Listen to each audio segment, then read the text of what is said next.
Hi hello welcome to my channel Sridevi creatives. మీరు ఎలా ఉన్నారు? నేను బాగున్నాను. మీరు బాగున్నారని ఆశిస్తున్నాను. కరోనా ఉధృతం ఎక్కువగా ఉంది కాబట్టి బయట తిరగకుండా చేతులకి శానిటైజర్ రాసుకుంటూ బయటికి వెళ్ళినప్పుడు మొహానికి మాస్క్ వేసుకుని జాగ్రత్తలు పాటించి సామాజిక దూరాన్ని పాటించి మన ఆరోగ్యాన్ని మనమే కాపాడుకోవాలి. తర్వాత ఎగ్జామ్కి వెళ్ళేటప్పుడు జాగ్రత్తగా అన్ని చర్యలు తీసుకుని ఎగ్జామ్కి బయలుదేరడం మంచిది. ఈ వ్లాగ్లో నేను మీ ఇండియన్ హిస్టరీ గురించి సబ్జెక్టులు ఏముంటాయి, ఏ లెసన్స్ ఉంటాయి, ఏ టాపిక్ మీద మామూలుగా ప్రశ్నలు అడుగుతూ ఉంటారు, వాటి గురించి మీకు డీటెయిల్స్ ఇవ్వదలుచుకున్నాను. మొదటిగా ఇండియన్ హిస్టరీలో భారతదేశ మరియు స్వాతంత్రోద్యమం. దీంట్లో ఇది మెయిన్ టాపిక్. దీంట్లో సబ్ టాపిక్స్ ఉంటాయి. ఈ సబ్ టాపిక్స్ కూడా మీరు ఒకసారి రిమైండ్ చేసుకోండి.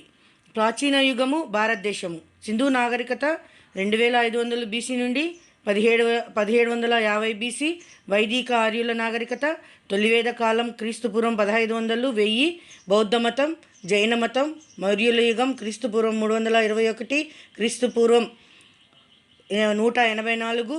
కుషానులు, సంగమయుగం, గుప్తుల యుగం, చోళులు. మధ్యయుగం భారతదేశం. ఇస్లాం మత స్థాపన. భారతదేశంపై ముస్లింల దండయాత్ర, అరబ్బుల దాడి, తుర్ష్కుల దండయాత్ర, ఢిల్లీ సుల్తాన్లు 1206 నుంచి 1526 వరకు. మళ్ళీ ఢిల్లీ ఖిల్జీ వంశం 1290 నుంచి 1320 వరకు. తుగ్లక్ వంశం 1320 నుంచి 1414 వరకు. సయ్యద్ వంశం 1414 నుంచి 1451 వరకు. భక్తి, సూఫీ ఉద్యమాలు. మొఘల్ సామ్రాజ్యం. ఆధునిక భారతదేశ ఆర్థిక, సామాజిక, రాజకీయ చరిత్ర మరియు జాతీయోద్యమం. వీటిలో వచ్చేసి మొఘల్ సామ్రాజ్యపు పతనానంతర రాజ్యాలు, మొఘలుల పతనం, స్వాతంత్ర రాజ్యాలు, యూరోపియన్ల రాక, ఆంగ్లో ఫ్రెంచ్ యుద్ధాలు, కర్ణాటక యుద్ధాలు, ఆంగ్లేయ రాజ్యస్థాపన, ఆంగ్లో మరాఠా యుద్ధాలు, కంపెనీ పరిపాలన భారతదేశం, 1857 తిరుగుబాటు, సాంస్కృతిక పునరుజ్జీవనం, కుల ఉద్యమాలు, మత సంస్కరణోద్యమాలు, రైతు ఉద్యమాలు. జాతీయోద్యమం. మితవాద దశ 1885 నుంచి 1905. అతివాద దశ 1905 నుంచి 1920 వరకు. విప్లవకారులు, వారి చర్యలు. గాంధీ యుగం 1920 నుంచి 1947 వరకు. భారతదేశ స్వాతంత్ర విభజన, స్వదేశీ సంస్థానాల విలీనం, భారతదేశ గవర్నర్ జనరల్స్, ఆంధ్రదేశపు చరిత్ర.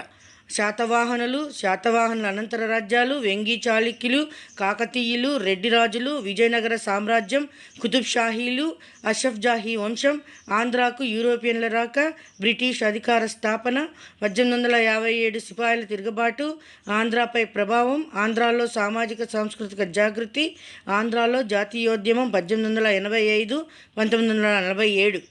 ఆంధ్రప్రదేశ్ అవతరణ 1956 తర్వాత ఆంధ్రప్రదేశ్లో ముఖ్య చారిత్రక సంఘటనలు.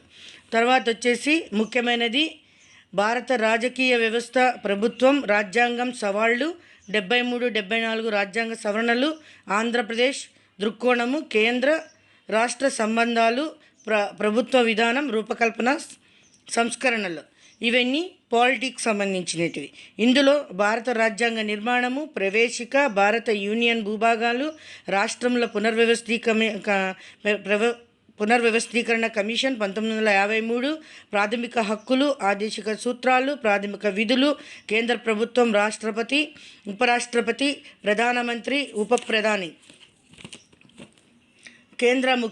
కేంద్ర మంత్రిమండలి, పార్లమెంట్, రాజ్యసభ, లోక్సభ, రాష్ట్ర ప్రభుత్వము, గవర్నరు, ముఖ్యమంత్రి, మంత్రిమండలి, రాష్ట్ర శాసనసభ, న్యాయ వ్యవస్థ, కేంద్ర ఎన్నికల సంఘం, 324 నిబంధన, 73 74 రాజ్యాంగ సవరణ, కేంద్ర రాష్ట్ర సంబంధాలు. ఆంధ్రప్రదేశ్ దృక్కోణంలో భారత రాజ్యాంగం సవాళ్లు, ప్రభుత్వం, విధానము, పబ్లిక్ పాలసీ, సంస్కరణలు, సుపరిపాలన. ఎకానమీలో భారత ఆర్థిక వ్యవస్థ మరియు ఆంధ్రప్రదేశ్ ఆర్థిక వ్యవస్థ. 4వ చాప్టర్ వచ్చేసి సమాజము, సాంఘిక న్యాయము, హక్కులు, పోరాటం. ఈ ఈ చాప్టర్లో మీకు కులము, కుటుంబము, నివాసము, బంధుత్వము, మతము, తెగలు, మహిళలు లేదా స్త్రీ, సామాజిక న్యాయము, కులతత్వము, మతతత్వము, ప్రాంతీయతత్వము, మహిళలపై హింస, బాల కార్మికులు, మనుషుల అక్రమ రవాణా, వైకల్యము మరియు వృద్ధాప్యము, సామాజిక హక్కులు, ఉద్యమాలు. ఫిఫ్త్ చాప్టర్ వచ్చేసి భారతదేశ భౌగోళిక శాస్త్రం. భారతదేశము భౌతిక అమెరికా, భౌతిక రూపురేఖలు, నిమ్నోన్నతాలు, పరివాహం, భారతదేశం నదులు, భారతదేశ వాతావరణము, శీతోష్ణ స్థితి, భారతదేశం సమాజ వృక్ష సంపద, వన్యప్రాణి సంరక్షణ, మృత్తికలు, భారతదేశం వ్యవసాయము, ఖనిజాలు, భారతదేశంలో శక్తి వనరులు, భారతదేశం పరిశ్రమలు, సమాచార వ్యవస్థలు, భారత రవాణా వ్యవస్థ, భారతదేశ జనాభా. అలాగే ఇప్పుడు భారతదేశ భౌగోళిక శాస్త్రం ఎలాగనో ఆంధ్రప్రదేశ్ భౌగోళిక శాస్త్రంలో కూడా టాపిక్లో ప్రశ్నలు అడిగే అవకాశాలు ఉన్నాయి. ఆంధ్రప్రదేశ్ ఉనికి, విస్తరణ, ఆంధ్రప్రదేశ్ నైసర్గిక స్వరూపము, ఆంధ్రప్రదేశ్ నదీ వ్యవస్థ, ఆంధ్రప్రదేశ్ నీటిపారుదల, ఆంధ్రప్రదేశ్ శీతోష్ణ స్థితి, ఆంధ్రప్రదేశ్ నేలలు, ఆంధ్రప్రదేశ్ అడవులు, వన్యమృగ సంపద, ఆంధ్రప్రదేశ్ ఖనిజ సంపద, ఆంధ్రప్రదేశ్ శక్తి వనరులు, ఆంధ్రప్రదేశ్ వ్యవసాయము, పరిశ్రమలు, ఆంధ్రప్రదేశ్ రవాణా సౌకర్యాలు, ఆంధ్రప్రదేశ్ రాజధాని అమరావతి, ఆంధ్రప్రదేశ్ జిల్లాల సమాచారం. సిక్స్త్ చాప్టర్ ఆంధ్రప్రదేశ్ విభజన, సవాళ్లు, పరిపాలన, ఆర్థిక, సాంఘిక, సాంస్కృతిక, రాజకీయ మరియు చట్టపరమైన చర్యలు. సెవెంత్ చాప్టర్ ఆంధ్రప్రదేశ్ నూతన ప్రభుత్వము, కొత్త పథకాలు. 8 స్వయం సహాయక బృందాలు, సమాజ ఆధారిత సంస్థల ద్వారా మహిళా సాధికారిత మరియు అభివృద్ధి. ఇవన్నీ టోటల్గా వచ్చే చాప్టర్స్ మరియు తర్వాత దాంట్లో ఉండే సిలబస్లో ఉండే సబ్ సిలబస్లు. ఇవన్నీ మనము తరోగా చర్చించుకోవాల్సిన అవసరం ఉంది. సమయం తక్కువగా ఉంది కనుక నేను డీటెయిల్డ్గా వెళ్ళదలుచుకోలేదు. ముఖ్యమైన పాయింట్లు డీటెయిల్గా మీకు ఇస్తాను. అన్ఇంపార్టెంట్ అంటే కొంచెం తక్కువగా ఇంపార్టెన్స్ ఉన్న విషయాలను బ్రీఫ్గా ఇచ్చుకుంటూ వెళ్తాను. ఈ వ్లాగ్లో మీకు ఇండియన్ హిస్టరీలో కొన్ని పాయింట్లు చెప్పదలుచుకున్నాను. ప్రాచీన యుగంలో భారతదేశం ఇందులో మొదటి చాప్టర్ మనం నేర్చుకోవాల్సినది, అందులో తెలుసుకోవాల్సిన విషయాలు సింధు నాగరికత 2500 బీసీ నుండి 1750 బీసీ వరకు. ఇది సింధు నది పరివాహక ప్రాంతంలో ఈ అవశేషాలు మరియు తవ్వకాలలో బయటపడిన ప్రాంతంగా మరియు అక్కడ బయలుపడిన విషయాలు మరి వస్తువులు అక్కడ వాళ్ళకు సంబంధించిన ఆ కాలంలో వాళ్ళకు సంబంధించినవన్నీ ఈ ప్రదేశంలో బయటపడినాయి కాబట్టి దీన్ని మనము సింధు నాగరికత అంటాము. ఈ సింధు నాగరికతలో భారతదేశంలో మొదటగా సర్వే చేసిన జనరల్ సర్ జాన్ మార్షల్. ఇతను Mohenjodaro and the Indus civilization అనే పుస్తకాన్ని వ్రాసినాడు. ఇతనిని భారతీయ పాక్ చరిత్ర పితామహుడు అని వర్ణిస్తారు. ఈ సింధు నాగరికతకు సంబంధించిన సరిహద్దులు ఉత్తరాన జమ్మూ కాశ్మీర్లోని మాండా, దక్షిణ మహారాష్ట్రలోని దైమాబాద్ మహారాష్ట్రకు సంబంధించింది, పశ్చిమాన బెలుచిస్తాన్, తూర్పున అలంగీపూర్ వరకు అంటే ఉత్తరప్రదేశ్లోని అలంగీపూర్ వరకు ఈ సింధు నాగరికత సరిహద్దులు విలసిల్లాయన్నమాట. మన దేశంలో సింధు నాగరికత ప్రదేశాలు అధికంగా గుజరాత్లో బయటపడినాయి. ఈ నాగరికత గల ఇతర పేర్లు ఏంటంటే హరప్పా నాగరికత అంటారు, మరియు కాంస్యయుగ నాగరికత, చారిత్రక సంధియుగ నాగరికత, భారతదేశ మూల నాగరికత అంటారు. ఈ 4 రకాల పేర్లతోటి ఈ సింధు నాగరికతను పిలుస్తారనమాట. తర్వాత వచ్చేసేసి ఈ యుగానికి చారిత్రక సంధియుగం అని పేరు పెట్టింది హెచ్డి సంకాలియా అనే అతను ఈ సింధు నాగరికతకు సంధియుగం అని పేరు పెట్టాడనమాట. ఈ నాగరికత విస్తరించి ఉన్నది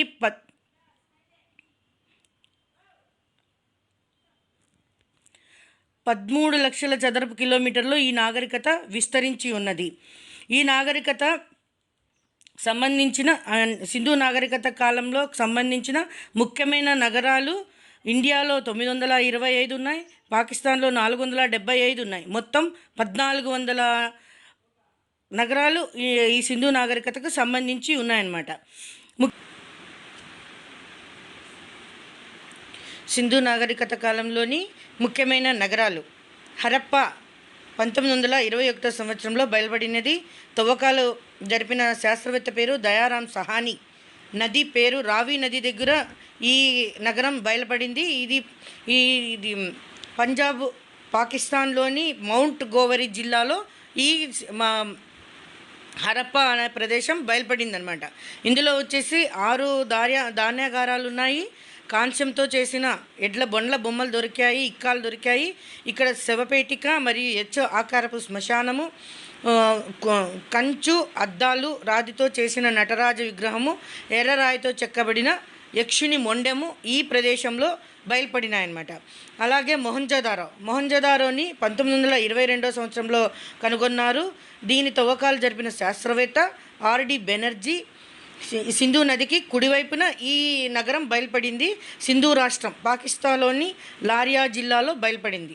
మొహంజదారో అనగా హిందీలో మృతుల దిబ్బ అని అర్థం. అన్నిటికంటే పెద్ద నగరము మహాస్నానవాటిక కూడా ఇక్కడ బయలుపడింది. ధాన్యాగారము, దేవాలయము, కాంస్య నాట్యగత్య విగ్రహము, స్టీటైట్తో చేసిన పురుష తల గడ్డం ఉండే తల విగ్రహం ఇక్కడ దొరికింది. స్తూపాకారంలో ఉన్న 3 ముద్రికలు ఈ మొహంజదారోలో మనకు తవ్వకాలలో లభించినాయన్నమాట. చన్హుదార 1935 తవ్వకాల్లో బయలుపడింది. దీన్ని తవ్వకాలు జరిపిన శాస్త్రవేత్త ఎండి మజుందార్. ఇది కూడా సింధు నది దగ్గరగా బయలుపడిన నగరం. సింధు రాష్ట్రం పాకిస్తాన్లో ఉన్న సింధు రాష్ట్రంలో బయలుపడింది. ఇక్కడ పూసల తయారీ పరిశ్రమలు, అంటే ఆనాటికే వాళ్ళు పూసల తయారీ పరిశ్రమ పరిశ్రమని నెలకొల్పినారు. అంటే అప్పుడున్న పరిస్థితుల్లో పరిశ్రమలు అంటే తెలియని ఒక కాలం అది. ప్రపంచంలోనే ఆ నాగరికత అనేది అప్పుడప్పుడు విలసిల్లుతున్న సమయంలో ఈ చన్హుదారాలో పూసల తయారీ పరిశ్రమ పెట్టినారు అని అంటే అప్పటికే వాళ్ళకి అంత నాలెడ్జ్ ఉంది అని అంటే వాళ్ళు మన ప్రపంచానికి సింధు నాగరికత ఎంత ముందు మన నాగరికత ఉంది అని తెలియజేయడానికి వాళ్ళు ముందుగానే ఇదొక్కటే నిదర్శనం. ఇంతకంటే వేరే నిదర్శనం ఏం అవసరం లేదు. తర్వాత ఈ చన్హుదారాలో పిల్లికి సంబంధించిన ఆనవాళ్ళు, ఆ కాలంలోనే మహిళలు లిప్స్టిక్ వాడేవారు. తర్వాత సీరా బుడ్డి, ఇప్పుడున్న మేకప్ కిట్స్ అవన్నీ అప్పటి కాలంలోనే మన నాగరికతలో బయటపడినాయి. సింధు నాగరికత చాలా ప్రాచీనమైనది. ప్రపంచంలోనే మొదటి నాగరికతగా చెప్పబడే సింధు నాగరికత ఇది. అంటే భారతదేశానికి సంబంధించిన నాగరికత చాలా పురాతనమైనది అని చెప్పడానికి ఈ సింధు నాగరికత ఒక నిదర్శనం. ఎందుకనంటే మన దేశము వెనుకబడిన దేశం కాదు, చాలా ముందుగానే మన దేశంలో నాగరికత విలసిల్లింది అని చెప్పడానికి ఇది ఒక ఆనవాళ్ళుగా మనం చెప్పుకోవచ్చు. తర్వాత లోతాల్, దీన్ని తవ్వకము 1955 సంవత్సరం చేసినారు. దీన్ని తవ్వించిన వారు ఎస్ఆర్ రావ్. బోగావో నది దగ్గర గుజరాత్లో లభించింది. లోతాల్ అనగా సింధీ భాషలో మృతుల దిబ్బ అని అర్థం. ఇక్కడ ప్రధాన రేవు పట్టణం, అంటే కృత్రిమ ఓడరేవు అయినా కూడా ఈ లోతాల్ అనేది అప్పటి నాగరికతలో ప్రధాన ఓడరేవు. ఈ ఓడరేవు అప్పటి నాగరికతలోనే బయలుపడింది. ఒకే సమాధికి 2 శవాలు దొరకడం, హోమగుండం లభించింది. అంటే అప్పట్లోనే వాళ్ళు యజ్ఞయాగాదులు నిర్వహించేవారనే ఆనవాళ్లను మనకు చూపించారు. తర్వాత ముద్రికపై ఓడబొమ్మ ఉంది. ముద్రికపై ఓడబొమ్మ ఉంది అని అంటే ఓడబొమ్మ ఆనవాళ్ళు ఎందుకుంటాయి అని అంటే వాళ్ళు విదేశీయులకు ఓడలో ప్రయాణం చేయడం వల్ల మరి విదేశీ వ్యాపారం చేస్తున్నారు అనే దానికి నిదర్శనం ఓడబొమ్మ నాణ్యాలు అక్కడ బయలుపడినాయి. అంటే మనమేం అర్థం చేసుకోవాలంటే అప్పటికే వాళ్ళు విదేశీ వ్యాపారాన్ని కొనసాగిస్తున్నారు అని మనకు అర్థమవుతుంది. తర్వాత ఈ లోతాల్ని మినీ హరప్ప మరియు మినీ మొహంజదారో అనే పేర్లతో పిలుస్తారు. అంటే ఈ లోతాల్ అనేది యాక్చువల్గా మామూలుగా మొహంజదారో అని అంటే మృతుల దిబ్బ, కానీ లోతాల్ అనే దాన్ని కూడా సింధీ భాషలో మృతుల దిబ్బ అని అంటారు. ఇక్కడ కొంచెం స్ట్రెస్ చేసి కొంచెం పాయింట్ అర్థం చేసుకొని దీన్ని మైండ్లో పెట్టుకోవాలి. లోథాల్ అనే దానికి 2 పేర్లు ఉన్నవి. అవి మినీ హరప్ప మరియు మినీ మొహంజదారో అని పిలుస్తారు. ఇది ఇంపార్టెంట్ పాయింట్ ఆఫ్ వ్యూలో ఇంపార్టెంట్ అనమాట. అంటే ఈ ఈ టాపిక్లో ఈ విషయం అనేది కొంచెం కొత్తగా ఉంది కాబట్టి ఇలాంటి టాపిక్స్ టచ్ చేస్తారు అనేది ఓల్డ్ యాస్పిరెంట్స్కి అర్థమవుతుంది. న్యూ యాస్పిరెంట్స్ దాన్ని గమనించుకొని ముందుకు పోతారని ఈ టాపిక్ని ఇంతగా స్ట్రెస్ చేసి చెప్తున్నాను. తర్వాత వచ్చేసి కాళీబంగన్. ఇది 1961 సంవత్సరంలో తవ్వినారు. దీని తవ్వకాల్లో శాస్త్రవేత్తలు బీబీ లాల్, బీకే థాపర్, గగ్గర్, సరస్వతీ నది అంటే రాజస్థాన్ దగ్గర సరస్వతీ నది ప్రవహిస్తున్న ఏరియాలో ఈ నగరం అనేది కాళీబంగన్ అనేది బయలుపడింది. కాళీబంగన్ అంటే కాళీబంగన్ అనేది నల్ల గాజులు అనే దానికి అర్థం. అంటే యాక్చువల్గా హిందీలో కాలా అంటారు. కాలా అనేది బ్లాక్ అనమాట. బ్లాక్ కలర్కి గుర్తింపుగా వాళ్ళు కాలా అని అంటారు. వీళ్ళు కాళీబంగన్ అని అంటే కాళీబంగన్ అంటే బ్లాక్ బ్యాంగిల్స్ అక్కడ లభించినాయన్నమాట. దాని పేరు కూడా అలాగే ఉంటుంది. దాని పేరుని కాళీబంగన్ అంటారు. దాన్ని నల్లగాజులు అని మన తెలుగులో అర్థం అనమాట. ఇక్కడ వచ్చేసి 7 హోమగుండాలు లభించినాయి. దీని పక్కన జంతువులు ఎముకలు దొరికినాయి. కాళీబంగన్ అనగా నల్లగాజులు అని అర్థం. నాగలితో దున్నిన ఆనవాళ్ళు బయలుపడిన మొదటి ప్రదేశం. అంటే అప్పటికే వ్యవసాయంలో వాళ్ళు ముందంజలో ఉన్నారు. తర్వాత బలులు హోమాలు చేయడంలోనూ జంతు బలులు ఇవ్వడంలో కూడా అప్పట్లోనే వాళ్ళు ఆచరిస్తూ ఉన్నారు అని అనేది మనకు అర్థమవుతుంది. తర్వాత ధోల్వీరా 1991 ఈ శాస్త్రవేత్త జేపీ జోషి, ఆర్ఎస్ బిస్త్ లూని అనే ప్రదేశంలో దొరికింది. లూని నది ఒడ్డున ఇది గుజరాత్లో కలదు. భారతదేశంలో లభించిన అతి పెద్ద నగరం అంటే లూని నగరము. రిజర్వాయర్ ఇక్కడ కనిపిస్తోంది. అంటే అప్పటికే వాళ్ళు నీళ్ళ ప్రాముఖ్యతను తెలుసుకుని ఆ కాలంలోనే వాళ్ళు రిజర్వాయర్ అనేది ఏర్పాటు చేసుకున్నారు అని అంటే వాళ్ళ టెక్నాలజీ ఎంత అద్భుతంగా అమోఘంగా ఉంది అని అనేది మనకు అర్థమవుతోంది. ఆ కాలంలోనే మన నాగరికత ఇంత డెవలప్ అయింది అని అనడానికి ఇది ఒక నిదర్శనం. ఏకైక స్టేడియం, ఈ నాగరికతకు సంబంధించిన స్టేడియము మధ్య పట్టణం గల ఏకైక నగరం. అంటే ఇన్ని రోజులు రాజుల నివాసాలు ఒక పక్క, తర్వాత ప్రజలు ఒక పక్క ఉండేవాళ్ళు. కానీ ఈ నగరంలో ప్రాముఖ్యత ఏమని అంటే రాజభవనం కూడా అక్కడే ఉంటూ మధ్యలో పట్టణాన్ని ఏర్పాటు చేసుకుని చుట్టూరా పల్లెలు వాటికి సంబంధించిన ఇప్పుడు కాలంలో చెప్పాలని అంటే వార్డులు మరియు కాలనీలు, సందులు అనేటివన్నీ ఏర్పాటు చేసుకొని ఒక మధ్యలో క్యాపిటల్ అనేది ఏర్పాటు చేసుకున్నారనమాట. అంటే అప్పటికే అక్కడ రాజకీయ వ్యవస్థ ఎంత పటిష్టంగా ఉండేది అర్థమవుతుంది. యాక్చువల్గా ఇవి తెలపడానికి ఈ సబ్జెక్టులు మన వార్డు గ్రామ సచివాలయాల్లో పెట్టడానికి కారణం కూడా అదే. ఆ యాస్పిరెంట్స్లో ఎందుకు చాలామంది అంటారు చరిత్ర చదవడం ఎందుకు, చరిత్ర చెత్తబుట్ట, చరిత్ర చదవాల్సిన అవసరం లేదని. కానీ అప్పటికే నాగరికత అనేది ప్రపంచంలో తెలియనప్పుడే మన దేశంలో నాగరికత విలసిల్లింది. ఈ సింధు నాగరికతలో ప్రతి ఒక్క పాయింట్ గ్రామీణ వ్యవస్థకి, పట్టణ వ్యవస్థకి, అందులో ప్రతి మనిషికి కావలసిన ఏమేమి అవసరమవుతాయి, తిండికి కావాల్సిన వ్యవసాయము, పనులు చేయడానికి పరిశ్రమలు, మళ్ళీ డెవలప్ అవ్వడానికి ఏ విధంగా వాళ్ళు పరిపాలన చేసినారు, మళ్ళీ వాళ్ళ అభివృద్ధి కోసం విదేశీ వ్యాపారం ఎలా చేసినారు ఇవన్నీ తెలియడం కోసమనే మనకు చరిత్ర అనే భాగాన్ని పెట్టినారు. ఈ సింధు నాగరికత నుంచి తర్వాత రాజులు ఎలా విదేశీ వ్యాపారం చేశారు, విదేశీ రాజులతో ఎలా ఉన్నారు, వాళ్ళతో వ్యాపార సంబంధాలు, సత్సంబంధాలు, వివాహ సంబంధాలు ఎలా ఉన్నాయి, వాళ్ళ కాయిన్స్ ఏమి, వాళ్ళు ఏ విధంగా ప్రజలకు వాళ్ళ పరిపాలన అందించాలనుకున్నారు. ఈ తర్వాత వచ్చేసి ఈ వాటర్ అనేది ఎట్లా సేవ్ చేయాలి, వర్షపు నీరుని మనం ఎలా సేవ్ చేసుకోవాలి, దాని నుంచి పంటలు ఎలా పండించాలి, తర్వాత ట్యాక్సెస్ ఎలా కలెక్ట్ చేయాలి, ట్యాక్సెస్ ఎలా వేయాలి, ఏ విధమైన ట్యాక్సులు వేస్తే